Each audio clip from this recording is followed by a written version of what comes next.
Umabot na sa 56 kada araw ang naitatalang mga bagong kaso ng HIV. Base yan sa pinakahuling tala ng Department of Health. Ang nakakaalarma ayon sa DOH, pabata ng pabata ang nagpopositibo sa naturang sakit. May 500...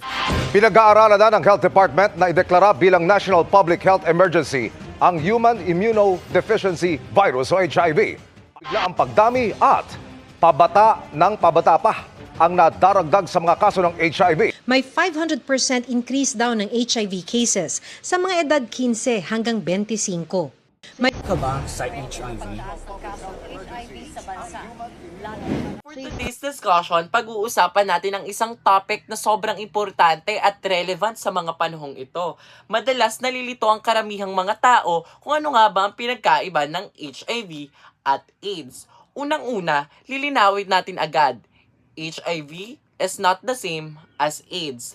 Yes, hindi sila magkapareho. Magka-related sila pero hindi sila pareho. Maraming tao ang ginagamit ang term na HIV/AIDS na parang interchangeable sila. Pero medically speaking, magkaiba talaga sila.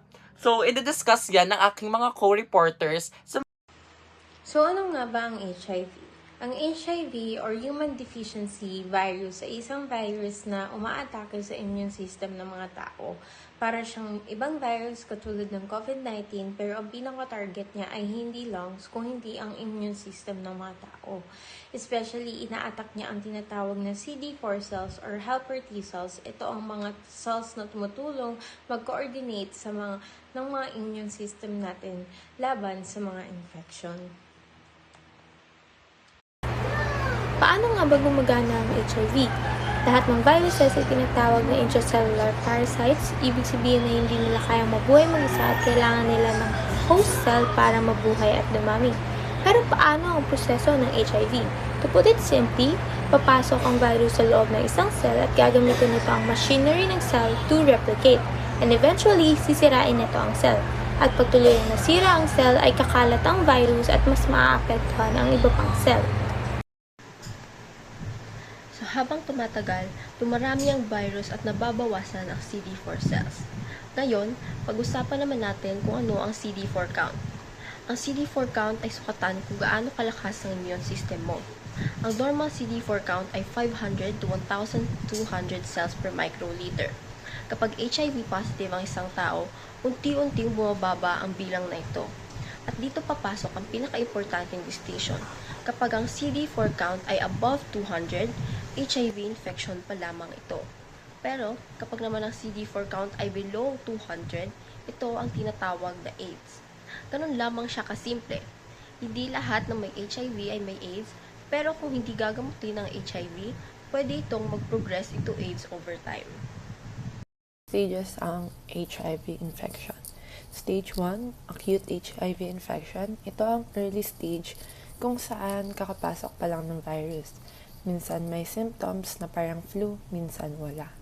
Pero sa stage 2, chronic HIV infection, ito yung stage na pwedeng tumagal ng ilang taon. Kadalasan walang symptoms, pero patuloy ang pagbaba ng CD4 count.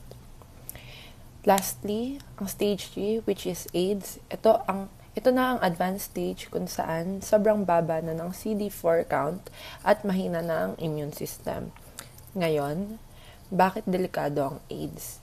Hindi dahil sa HIV mismo, kundi dahil sa epekto nito sa immune system. Kapag sobrang baba na ng CD4 count, hindi na kayang lumaban ng katawan sa simpleng infections. Ibig sabihin, ang katawan ay nagiging vulnerable.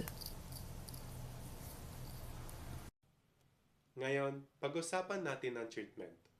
Ang HIV ay ginagamot gamit ang antiretroviral therapy o ART.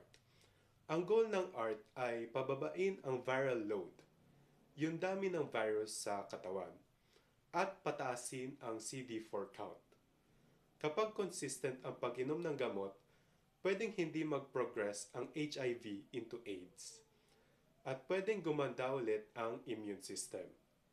Sa katunayan, kahit ang isang tao na na-diagnose na may AIDS, pwede siyang makaalis sa classification na ito kapag tumaas ulit ang CD4 count niya above 200.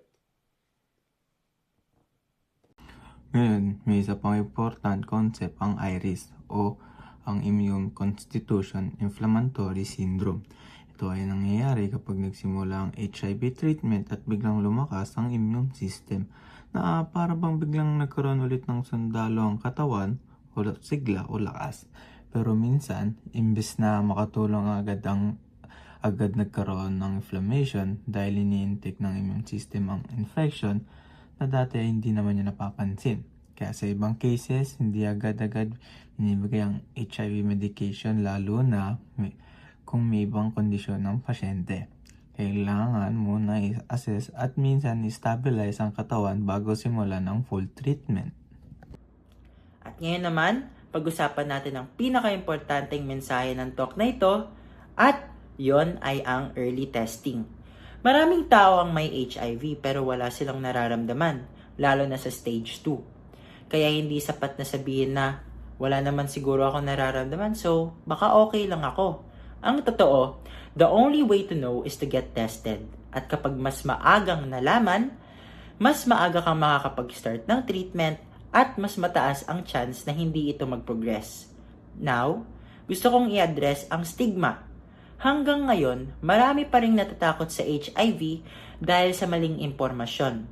Pero ang totoo, HIV is actually manageable. People living with HIV can live long and healthy lives. Hindi na ito death sentence tulad ng iniisip ng iba. Ang kailangan lamang ay tamang impormasyon, regular testing, at access sa treatment. So to summarize, HIV is a virus and AIDS is the advanced stage of HIV. Kaya hindi sila pareho. At ang HIV ay kayang i-control with just proper treatment.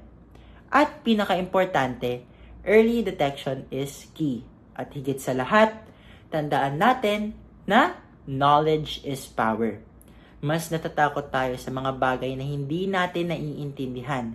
Pero kapag may sapat tayong impormasyon, mas magiging empowered tayo na gumawa ng tamang desisyon.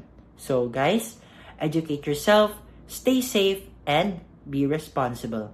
Thank you!